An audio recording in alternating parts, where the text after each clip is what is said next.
Calvin, thank you. Hi, everybody. My name's Chris. I'm an alcoholic. What a pleasure to be on this meeting. I've got so many friends on this meeting. I'm not getting to as many Zooms as I used to. When COVID hit, I was a reluctant Zoomer, and then I started discovering all these great meetings and finding all my friends around the country. I'm doing like 3 Zoom meetings a day, and I'm pretty much back in person now, but you know, just being on a meeting like this is an absolute pleasure. Ali, thank you for asking me. So so in the spiritual experience, it was read an overwhelming God consciousness. And I believe to have what they term God consciousness, we have to have conscious contact with God. And I believe these steps are the menu for being awake to the conscious contact of God, leading into God consciousness. Here's what I believe, and I don't expect anybody else to believe this, but I believe alcoholism is a toxic experience of self-consciousness. Think about it. Think about in between the drinks in your last couple of years. Weren't you consumed with your resentments and scenarios that were going in your head and thinking about what was going to happen, and it's all a disaster? And that is an overwhelming toxic experience of self-consciousness, and that had developed in me in such a way that at times it was almost too painful to live. And the alcohol, I would go after the alcohol because somewhere between drink 7 and drink 9, I could do this. And that overwhelming sense of self-consciousness would drop off of me, and I would start to feel in unity with, connected to. I'd start to feel the way I believed I needed to feel, and the way I thought all of you felt, and so the delusion in my mind was, I need alcohol, I need it now, and I want more of it, and I was as alcoholic as the day was long. Now, just before really digging into step 11. I want to just briefly go through the steps as I believe they relate to my self-consciousness. All right. In step 1, I admit I cannot manage my own life. And around page 60 to 63 or 4, it gives me a good breakdown of why I can't manage my own life. I can't manage my own life because of selfishness and self-centeredness. I'm a self-seeker even when trying to be kind. I'm self-will run riot even though I don't think so. Various manifestations of self are why my life sucks. It's why I've been defeated in this thing called life. And I don't know it. I don't know that that's my problem. I think my problems are coming at me. I do not understand that my problems are coming from me when I show up to you. And I want to tell you about all.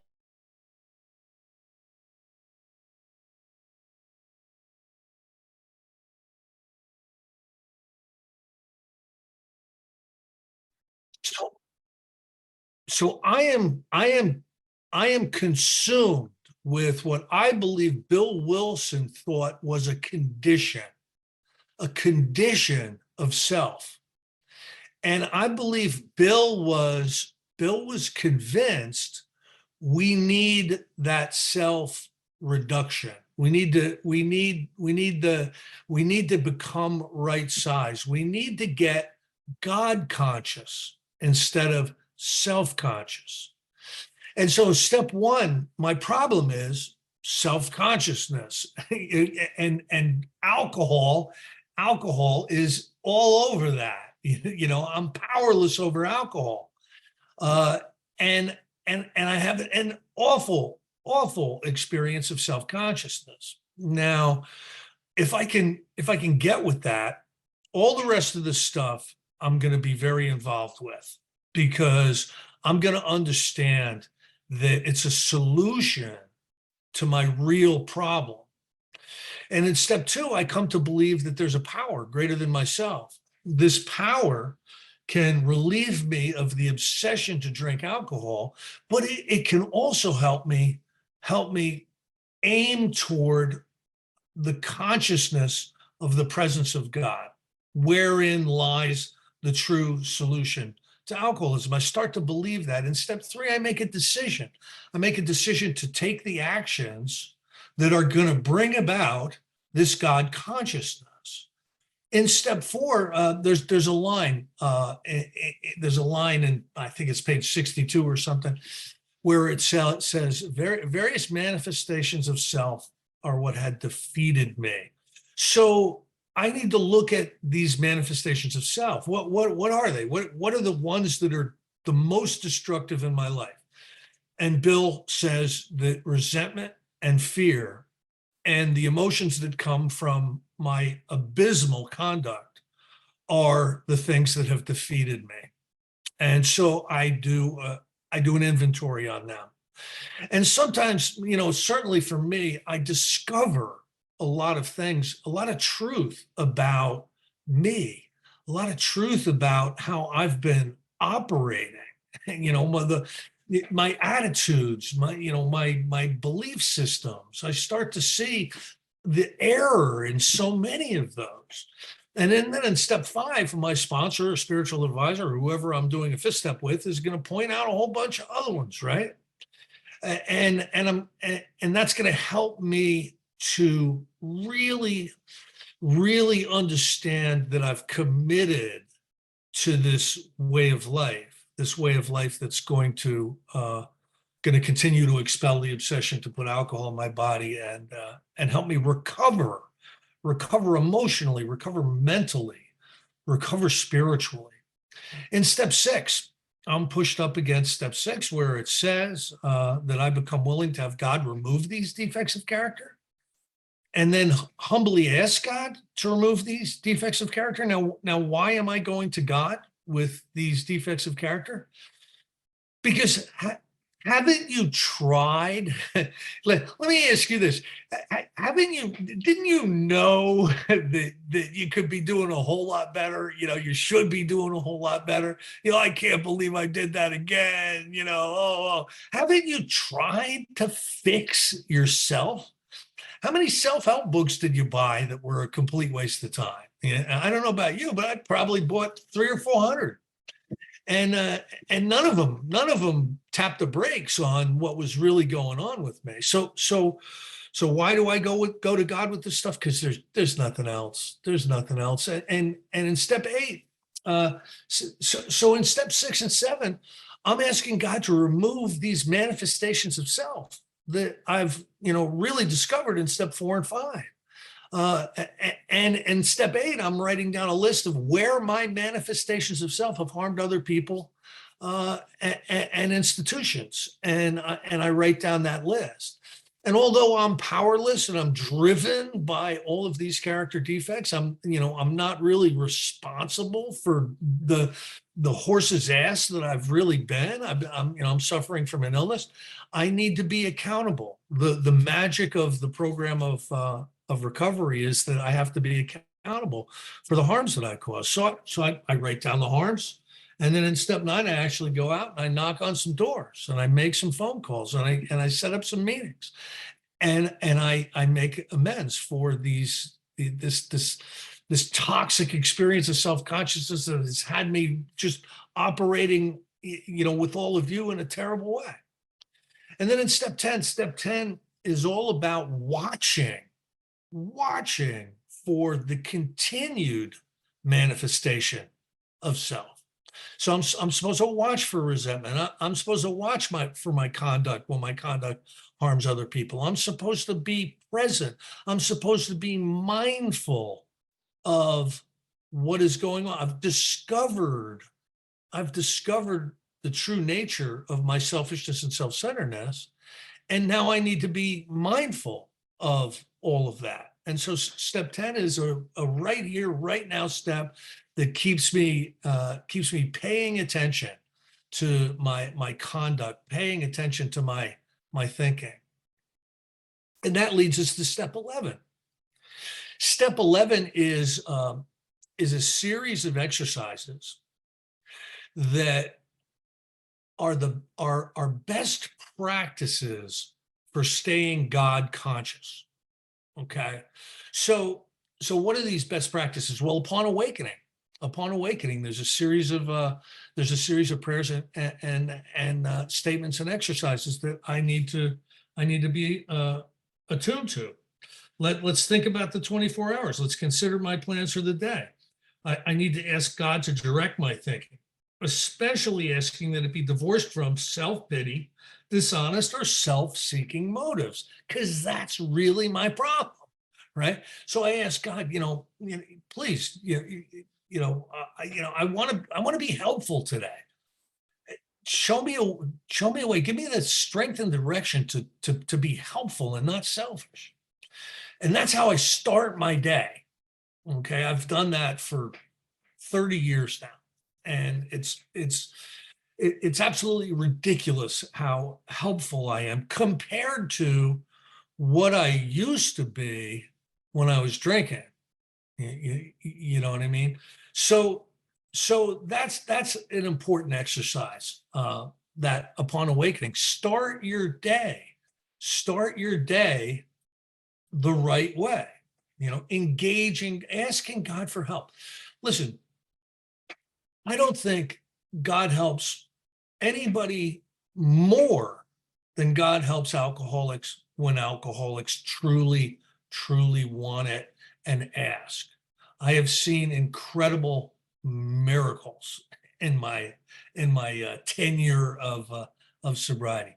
So what are some of the other exercises in step 11?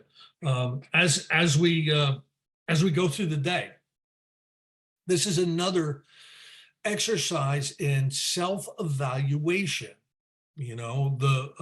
If you're not involved in a lot of self-evaluation, you're gonna get off track. You're gonna get off the beam, and you're not even gonna know it because this condition that Bill called self is subtle, and over the course of time, it'll creep back in.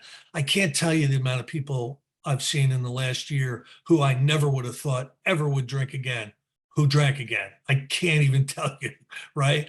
So it's subtle. We're up against it. We're up against this condition, and this condition of self is fatal for us because we'll drink ourselves to death. It's so painful existing in this condition of self. So as I go through the day,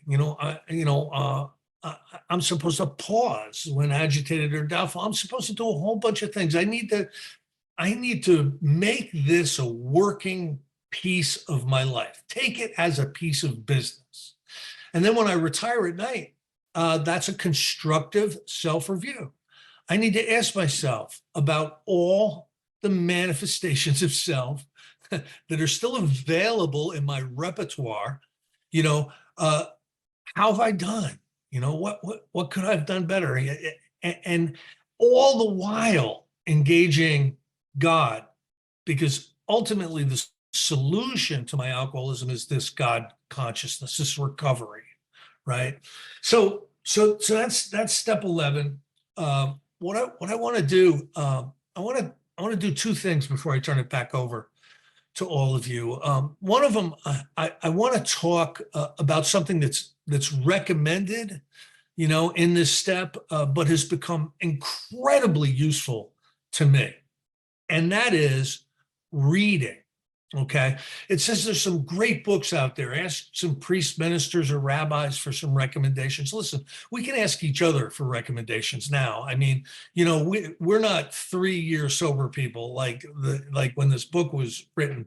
A lot of us have really gained a lot of experience, delving into the realm of the spirit, and we can help each other. But I've been a big reader, since like year one. I think somebody handed me The Road Less Traveled, and then they handed me Emmett Fox, and then all the prerequisites for year one sobriety. And I just took off, and I started reading a ton of stuff, and I'll tell you the two things that this reading has done for me. Number one, it's improved my spiritual vocabulary. I can really sound like I know what the hell I'm talking about, when I'm talking about spirituality. And that's good. But the real important stuff is where I have actually put this stuff into practice, where I've actually put it into practice. Listen, I wanted to learn my way recovered. That you know what I mean? That's what I wanted to do. Give me the book. Give me the book. I'm pretty smart. And I found that, yeah, I'll know everything there is to know about recovery. I just won't be recovered if I don't actually take the actions, right? So so where I've been able to put some of the stuff into action, I've gotten incredibly good results. And and and this life is just amazing. I want to tell you this because I always wanted to figure things out. I needed to know. Are you somebody that just needed to know, like why do I need to take that step? Why?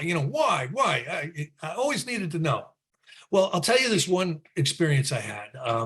My ex-wife was monstrously Catholic, and she would drag me my unawares to mass every once in a while. And I'd usually have to go around Christmas. This is Christmas time, and I remember I was I was like 4 years sober. I was very resentful. Like, go to mass, right? I had a lot of spiritual growing to do. Okay, a good mass is like one of the coolest things I want to tell you. But anyway, so here I am. I'm the reluctant mass goer, and I'm sitting there, and there's this bishop or somebody walking around. He's got the tall hat, and he's wearing the dress, and he's shaking this thing, right? And he shook a bunch of water on me.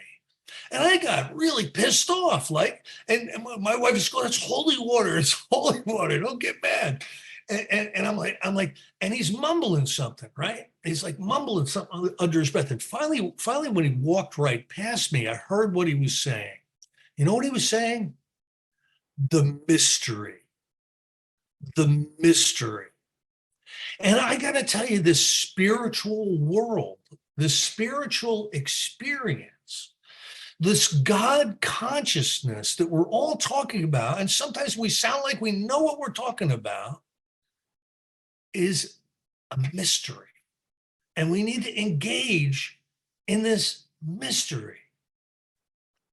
And that's the special part about it. You know what I mean? Now, one of the books I'm reading right now, I'll just throw out here because I'm not afraid to mention non-conference approved literature. I'm not. This is an 11-step meeting. You almost got it. Okay, this book is called God, the Bestseller, and it is so cool. What it is was the whole story is this. This guy gets asked to come over and look over some books. He like buys used books, and he's like, nah. Finally, he goes over there and he starts to look through these books, and it blows his mind what's in there. And he starts digging through the personal papers. He spends like 2 years in his house going through everything. And what the former owner, who had died years ago, what he was he was a religion editor for a major publisher. And he starts finding all this stuff about Bill Wilson. He finds all this stuff. Like this guy transformed American spirituality by by finding and promoting Huxley and you know, the people from the East and all these people. He's this editor, and he's pushing all this stuff out. And this is the stuff that is feeding us today. And it's just the coolest story, and it's the coolest book. Now I'm going to end because I got to tell this story. I'm going to stop telling this story soon, but happened about a month and a half ago. All right, I work at a hospice. My office is in a 10-bed inpatient hospice unit. I took this job as a retirement job. I was retired, you know, I was ex-facility manager for, you know, I ran departments for pharmaceutical manufacturing and research and development sites, right? And this was right down the road, and I'm able-bodied, of retirement age, but I'm able-bodied. So I took this job, and they freaking love me, and I love them. And I work around the most compassionate people you can imagine. And in this hospice, guess who shows up there, folks? We do. And you know what? We're not hard to spot. Lung cancer, liver cancer, throat cancer, you know what I mean? Like, we're not hard to spot. And I make it a point to have conversations with the people who have alcoholism on their chart, right? And about 2 months ago, 3 people out of 10, 3 people were alcoholic. One of them was 40 years sober. You know, she's at the end of her usable lifespan, right? And she just wants a comfortable place to go to the next room. One of them was on intubation and didn't make it very long. And one of them was a 41-year-old woman with end-stage cirrhosis of the liver. You know, she came there to pass. All right. And I got a home group right down the street. So I go to my home group and I go, I need women. And they're like, what? I need women to come into the hospice. They're like, why? What? Why? They respected me enough to just do it, right? So 5 women show up and start bringing an AA meeting into this hospice. And they sat around the bed of this 41-year-old woman, and a change happened. A change happened. You could see that it happened that day. And she started to fight. Meanwhile, all these women are loving up on her and everything, right? And it's about a month and a half later, and she's got a very important phone call. And what the important phone call is she's going to be talking to all the liver specialists to see if she can get on the transplant list. And so everybody's sitting around the computer, and she asks the question, you know, can I get on the list? Can I get on the list? And the surgeon goes, no, we're not gonna put you on the list. And she goes, why? The surgeon goes, we're looking at your labs. You're getting better. I gotta tell you, you know what the odds are of going into an inpatient hospice and getting better is? And I gotta tell you, I know what it was. It was the power of God brought in there by 5 AA women. That's what it was. And last week she was discharged. She's going to do a little bit of PT, and she's going to do some addiction treatment stuff, and we're all over her. You know what I mean? And it's, I love Alcoholics Anonymous. I absolutely love Alcoholics Anonymous, and I love prayer and meditation. Prayer and meditation keeps me in contact where I can do things like that, where I can be awake to like other people. You know, Ali, there's other people here. You know what I mean? Isn't that incredible?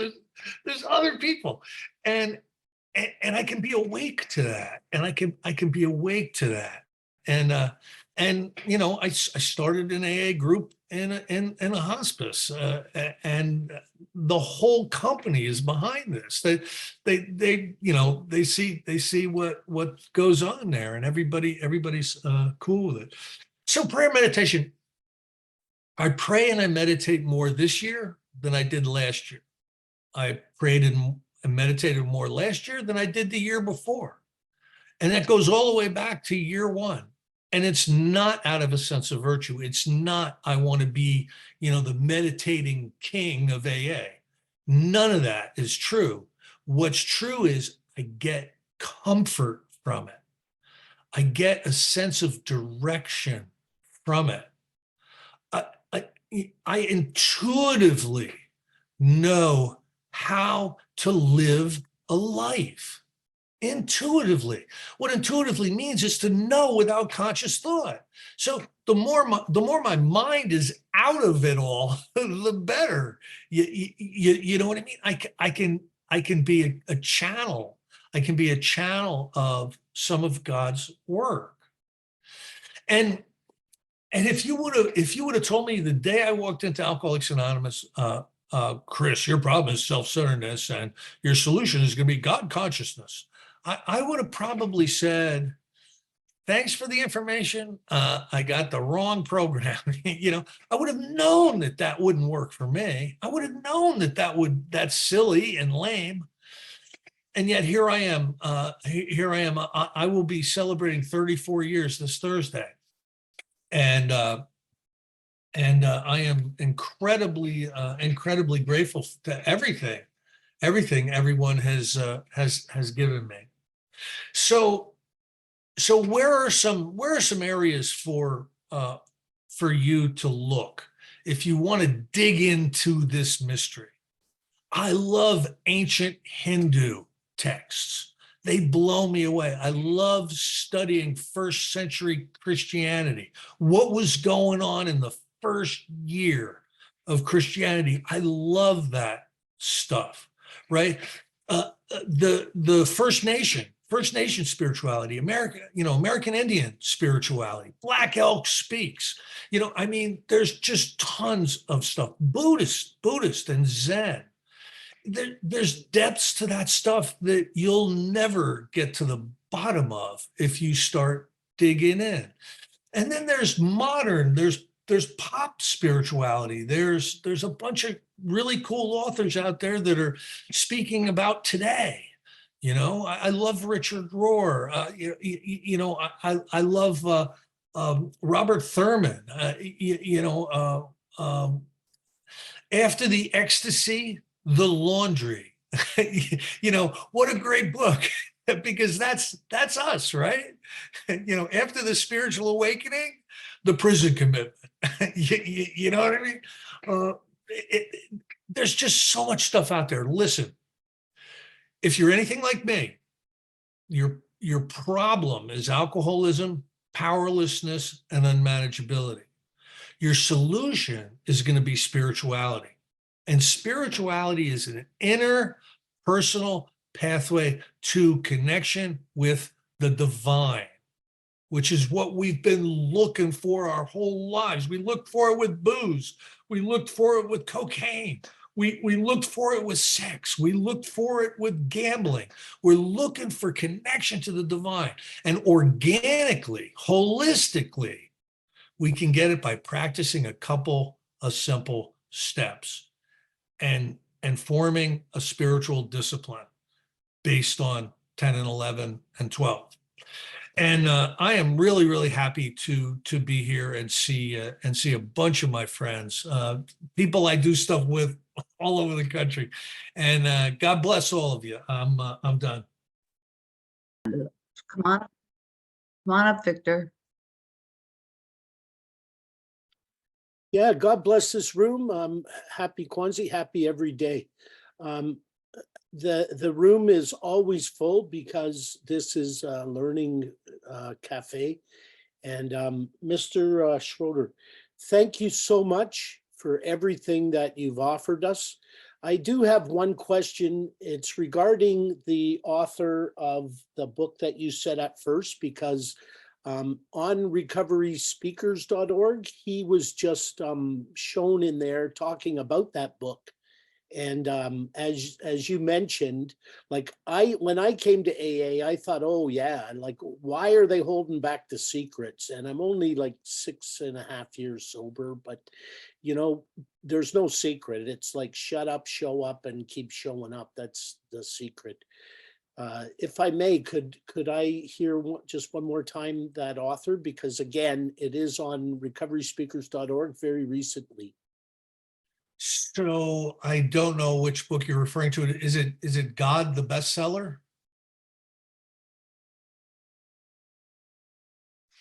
Sorry, Uh, it's about the gentleman that you said that he was inquiring about the dead guy who worked for the bookshop, and he keeps going back there because in all those books there's notes and everything, and AA itself has invited him to contribute. I don't have his name. It's Oh, no, I that's have okay. the book on Kindle, and I don't remember the author, but God the Bestseller. Stephen Prothero. There you go. Thank you very much, Victor, and thank you. Next up is Marilyn. Come on up. Thank you, Michelle. And thank you so much, Chris. Man, you were a delight. And I was taking so many notes because you said so many important things that were important to me. Because when you talk about spirituality and that divine, I'm all ears. But I took some really good notes, but a few things you said, I liked when you talked about best practices. That's something a term that I use in business. What is the best practice for this particular, and to use that as it relates to recovery. I thought that was genius. So I definitely wrote that down. But when you started, what caused me to pause was when you started talking about the mystery and some of these books, these other books, because there's so many books. I am self-seeking, but I'm also a seeker. I'm a seeker of the divine. I really want to be in touch with that beloved spirit that's what I'm seeking. But you talked about some of these books, and I wanted to ask you, and I know there's many of them, and I wrote some notes, but which one would you say that you found the most value in, just for the simple first steps toward seeking another level of spirituality? Like mine used to be like, the prophet, or just what one thing would you just come to the top of your head? So I was brought up in the Christian tradition. And just because I was brought up in that tradition, I probably find it more comfortable than some of the other ones, although I have respect for every tradition today. But I'm also modern. I'm a modern person. I grew up in the 21st century.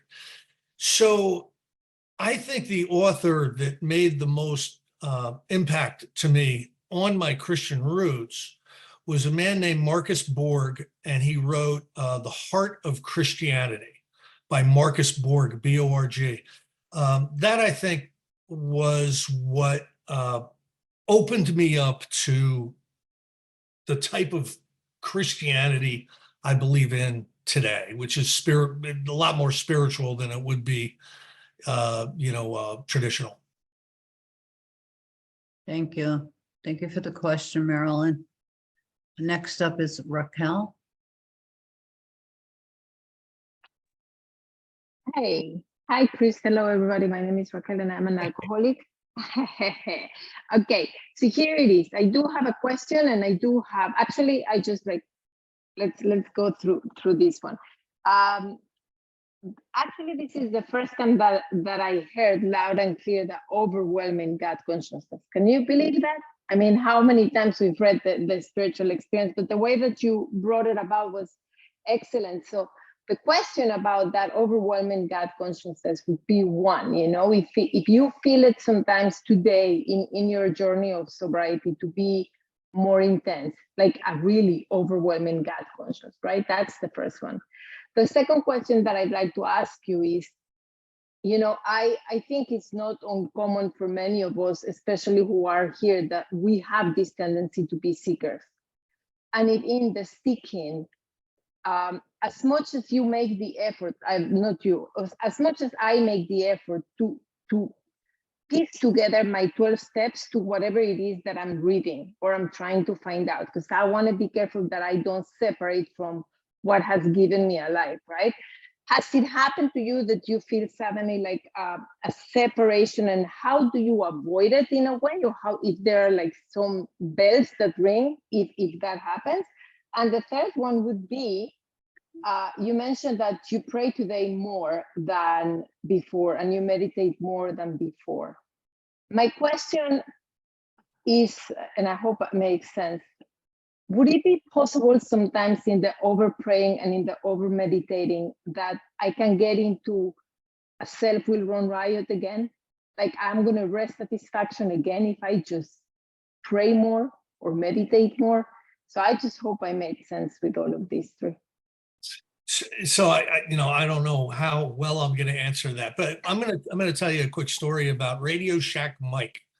He was my first friend in AA, right? Radio Shack Mike, and he got really spiritual.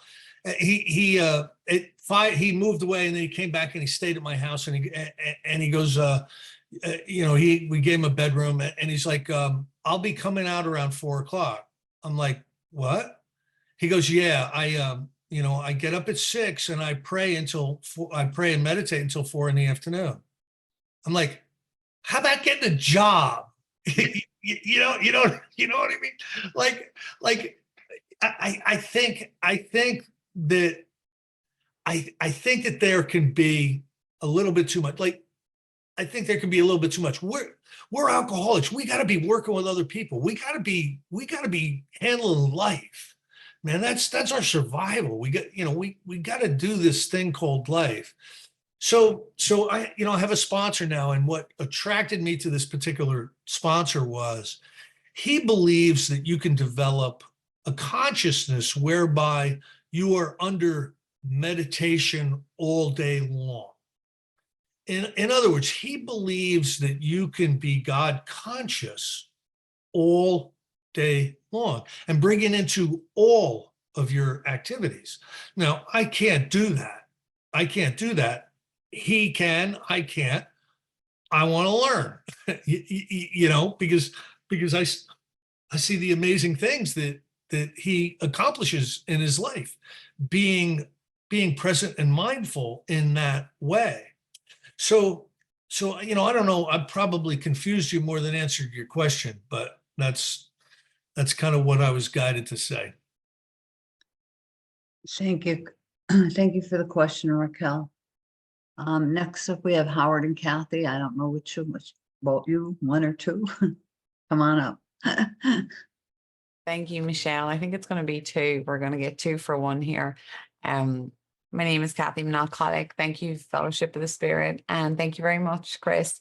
You kind of touched on the meditation question, so I'll ask the other one.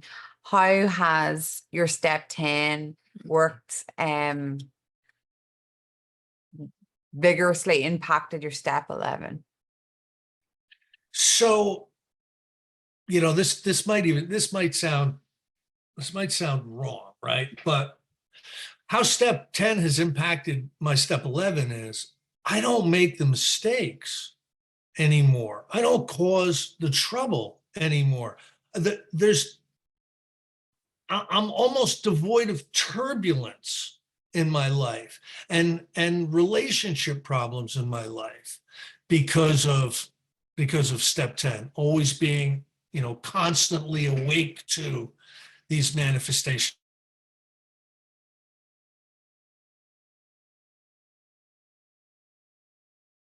I don't know. I think As I move through the day, step 10 is much like as I move through the day in step 11. It's just damn it, being mindful that I need to live a spiritual life. There's no other choice out there. I have seen what happens when people choose selfishness over spirituality. And if they're really alcoholic, it doesn't end well. So those steps are not necessarily mechanical to me as much anymore as they are embedded in me, if that makes any sense. It does. Thanks, Chris. I think Howard is a question. Well, yeah, real quickly. Thank you for again for the hospice story. Last time we didn't get the last part of it, where that person is now conducting meetings and so on. That's like Godfather 2. So we now have the rest of the story. I've been telling the story since you told me. Now I got the rest of it. I got the rest of the story. But also, you just mentioned something that's really inspiring. You know, we spoke recently about something I wanted to do to get a new experience in recovery. And when someone like yourself says the same thing, it's inspiring that somebody with your sobriety, with your experience, is putting yourself in the hands of another sponsor, another person, to give him a new experience. Is there something you could say along those lines to encourage other people to keep learning, to keep trying for new experiences, that it's a challenge, right? That we can't get comfortable in the sobriety and the knowledge we have. And when you do things like that, it's inspiring. Yeah, so recovery is a journey, right? It's not a destination. I was hoping for a destination, I'm recovered. I can I can do whatever I want now. I really think recovery is a journey, and we keep broadening and deepening our experience. We continue to practice these principles in all of our affairs, and I believe we need to continue to grow spiritually, and each of us is going to know intuitively how we best need to do that. Like you start to listen to the inner voice. You start to intuitively know what's next. What am I going to do? And I think as long as we continue to do that stuff, we're gonna be okay.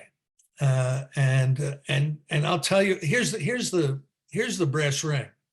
The more you grow spiritually, the more quality your life has. The more quality your life has. And my life was devoid of quality when I was drinking. And today there's just so many special things in my life. It's, I enjoy every single second I'm on this planet with you. And that doesn't come from me. It comes from these practices, these steps, these spiritual exercises. The Oxford group called it continue. They called their religious practice continuance, and that's kind of what we do. We need to continue. Thank you, Chris. We're just about out of time, so I'm going to call on Lynn and Lorraine, if you could stick around after, and maybe Chris can answer your question. Appreciate it. Go ahead, Lynn. I'm trying to come on. Sorry, I'm in the car. I'm running errands and I have no overhead lights. Sorry, but my hazard lights are working. Some I turned them on and I don't know how to turn them off. If somebody wants to send it to me in the chat, that'd be great. So anyway, I really appreciate it. It's so good to see you, Chris. It's been a minute. And I really want to talk to you about hospice. I've been fascinated by that for a long time. I've been scared of it too, but I've been really interested in it for a long time. There were so many things I just wanted to comment on, but I know that's not this. And I'm going to look up that book. Sounds amazing. But I wanted to know, you talked about, and I've heard this from other people, that the practice develops and grows and changes and all that kind of stuff. And I've had a hard time establishing an 11th step practice, but I do have a 6 a.m. meditation call that it's much easier for me to get on a call with some people. We read something and then we sit, and that's much easier than me just sitting. But I haven't been that great about it this past year. So I'm getting back into it. So I'm glad about that. But I was wondering about your practice now, if you don't mind sharing, that now it's kind of grown and developed. And I'll go. So I get quiet. I get quiet a number of times each day. And, the type of meditation that they talk about in the book Alcoholics Anonymous is really contemplation. When we hear meditation, we tend to think of Eastern practices like the Maharishi, and really what they're talking about in the book Alcoholics Anonymous is focused contemplation. And I've gotten pretty good at that. And I really like being quiet. I really like being alone and being quiet at different times of the day. And I moved out into the country. That's made it even easier. So that's my meditation. My prayer, I have set prayers that I've developed over the years, and they're all basically, you can pull them out of the big book, but I've personalized them. And all this prayer is, basically uh, basically help me to not be selfish. And I've got like a 5-minute prayer, and I could sum it all up into help me not be selfish. And a lot of times I just say prayers during the day. My sponsor told me to, every single time you do something, Chris, ask God for help. I'm going to work. God, help me go to work. I got to jump on a Zoom. God, help me jump on a Zoom. Just the consciousness of the presence of God, I think you get from prayer. You know what I mean? And it's organically become part of my nature. I wouldn't want to teach anybody any of this because my personal practice may not work for you. Yeah, you might do better, with a very, very specific religious type of routine. Mine is more organic and more personal. But listen, it's all good. If you're doing it, you're not doing it wrong. You know what I mean? Doing it is the brass ring. Thank you, Chris. And I forgot who asked the question.